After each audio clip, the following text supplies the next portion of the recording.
Tempat ini dulu menjadi saksi lalu lalang truk raksasa berkapasitas 350 ton. Namun sejak tahun 2020, suara mesin tambang terbuka telah berhenti. Grasberg kini menyisakan cekungan megah sedalam 1,5 km di ketinggian 4.230 meter di atas permukaan laut. PT Freeport Indonesia punya rencana besar menghijaukan Grasberg. Reklamasi akan dilakukan dengan menanam tumbuhan lokal dan menciptakan area baru, mulai dari penampungan air hingga lokasi wisata. Direktur Utama PT Freeport, Tony Wenas, menjelaskan bahwa perusahaan telah menyiapkan dana hingga 7 triliun rupiah untuk merealisasikan transformasi ini. Grasberg bukan hanya cerita tambang, tapi perjalanan menuju masa depan yang lebih hijau untuk Papua dan Indonesia.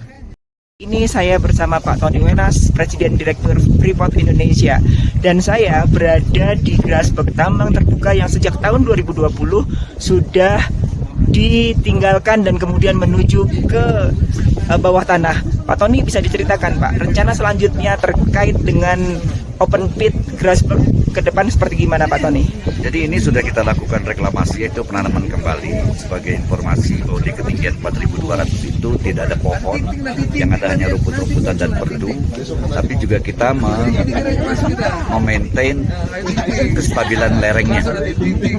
Karena nantinya ini juga akan bergabung dengan, akan terjadi subsiden yang akan bergabung dengan tambang bawah tanah yang sedang kita tambang saat ini. Dan bentuk akhirnya itu akan disesuaikan dengan dokumen penutupan tambang yang sudah kita miliki.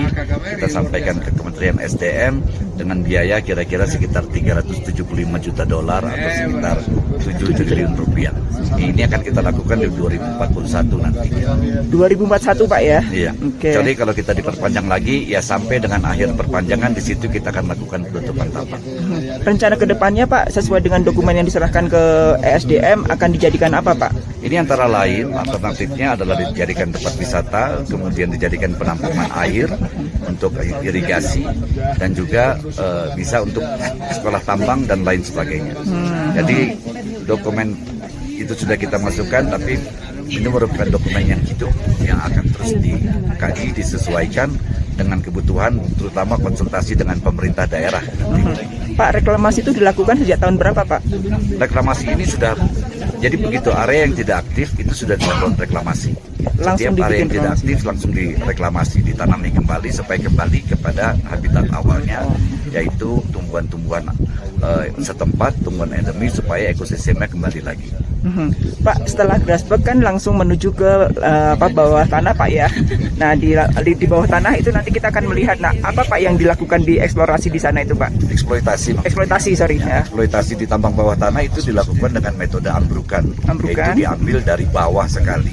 Jadi bijinya diambil langsung dari bawah dengan cara yang simetris, dan nantinya biji itu akan ambruk dengan sendirinya, baru kemudian diambil lagi, begitu seterusnya.